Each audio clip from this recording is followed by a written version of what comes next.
Former Northwestern great Veronica Burton's been a catalyst for the Valkyries in her second season in Golden State. New NU head coach Carla Berube caught Burton going head-to-head with another former Cat, current Lynx star Nia Coffey, earlier this month in Minnesota. Rick Pizzo caught up with the new coach who's getting settled in for her first season in purple in Evanston.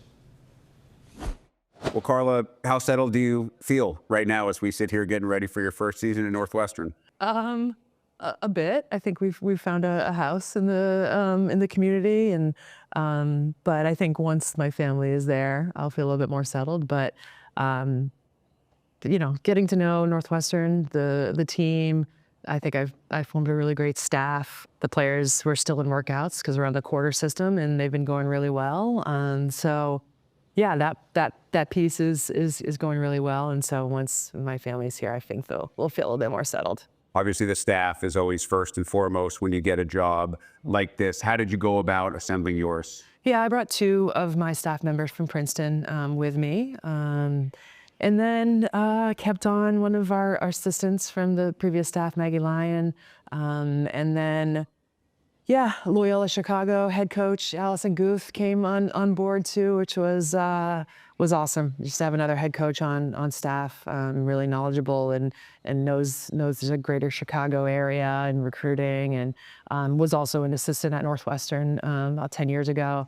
And then a Georgetown assistant recruiting coordinator, analytics guru. So I think we've hit all the bases that we need, and it's a great staff. They're just ready to go, a lot of energy, and so far recruiting is going well, and just on court workouts are going well. So I'm really excited for the future.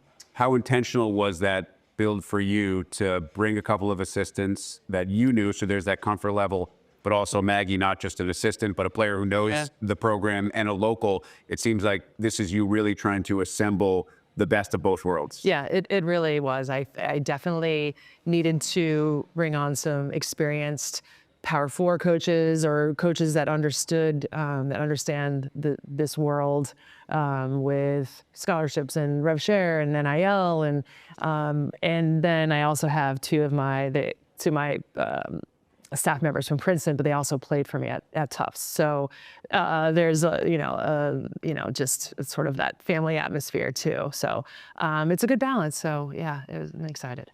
And also a fit for you to come from Princeton, and then, as you mentioned, Tufts before that, 2 academically rigorous schools, to another one of the top schools in the country in Northwestern. How have you kind of balanced that throughout your career, making sure that, first of all, you can only recruit a certain player academically to get into the school that you want, but also with the responsibilities that they have off the court? Yeah, I mean, it's what I've done for the last 23 years, right, is coach those really driven student athletes that really care about the student experience and care about their classes and care about their major and what internships they have. But they also they also care about basketball, and they want to be great. They want to learn. They're sponges, and so it's great. You know, they love being on the court too, and so yeah, looking for those student athletes that care about the balance of a college experience.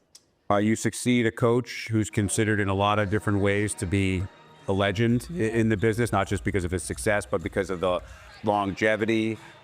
What was that feeling like when you got the call that you were going to be the coach to succeed Joe McEwen? Really excited. And building off what Joe has accomplished at Northwestern, you know, we're standing on the shoulders of the women that have come before us, and Joe did an amazing job during his 18-year career, and we've already had lots of conversations. He's coming to practice hopefully at the end of this week, and I want to soak up all I can from Joe about Northwestern, and but yeah, big shoes to fill, but you know, just excited to take this on. As a player, your winning percentage, like many of the players who played in stores during that time, was ridiculous. 94% of your games during your career. That included, of course, the perfect national title season in 1995. What lessons did you learn as a player that you still apply today, some 30 years later? Yeah, a lot of lessons as a player, and just, you know, what I learned from Coach and from Chris Daly is the attention to detail, attention to just the relationship piece and how important that is. That this is not a business, although it looks like things are moving, toward more of a business. But it is sort of a relationship built community at Northwestern, and that's what I've done at Tufts and at Princeton, and it's supposed to be transformational, right? It's not transactional. It's not what can we give each other. It's how the bonds that we can form, and what is your 4-year experience like. And I want to be a mentor. I want to make sure that they have this amazing experience during their time, and that Northwestern isn't just 4 years. This is 40 to 50 year experience. And then making sure like that, all of my players, all 14, 15 of them, know their role and how they're valued. I think that I learned that from Coach, and he's still a mentor to me to this day. And I called him when this was a possibility, and he was really excited for me, and said, this is a perfect match for you. So he still means a lot to me to this day, and I hope that's what I can be for my players. Is it hard for you to believe that that's 30 years ago, and maybe even harder to believe that both he and Chris are still on the bench? Yeah. No, he's still going strong. And yeah, to think back that's more than 30 years ago that we won that national championship is incredible. And those are some of my best friends still to this day. My teammates at Connecticut. So that's what this 4-year experience is about. Is about those meaningful memories and relationships, and so appreciative and grateful of my time there. Carla, whether they be for you individually or for your team, what kind of internal expectations will you have when the ball goes in the air for the first time this season? Yeah, we need to get better every single day. That's in practice and in games, and that's what we're doing right now. That's the expectation, to make sure that we are living to the standards and playing to the standards that we have set. That we play really hard, we stay connected throughout every practice and every game. Communication is huge in my book. I think if you can communicate well with your teammates on the court, off the court, you can weather storms and get through hard times. And yeah, I think we've got some talented players coming back. I'm excited, like I said, that workouts have been going well. And then I think we're bringing in a group too that we'll see in a few weeks for summer workouts. And yeah, and it's like I said, it's an exciting time, and can't wait to really get going. As a current coach who, as a player, got to enjoy a ton of NCAA tournament success, how do you feel about the recent announcement that the tournament will be expanding?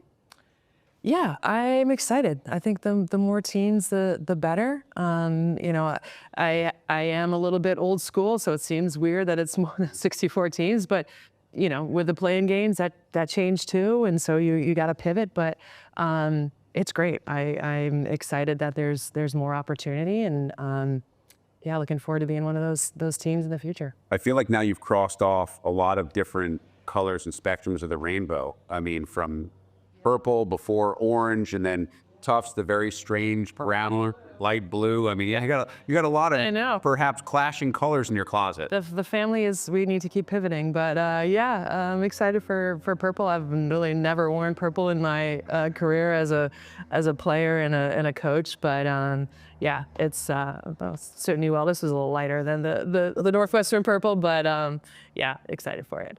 We're excited to have you in the Big Ten, Carla. Welcome. Thank you so much.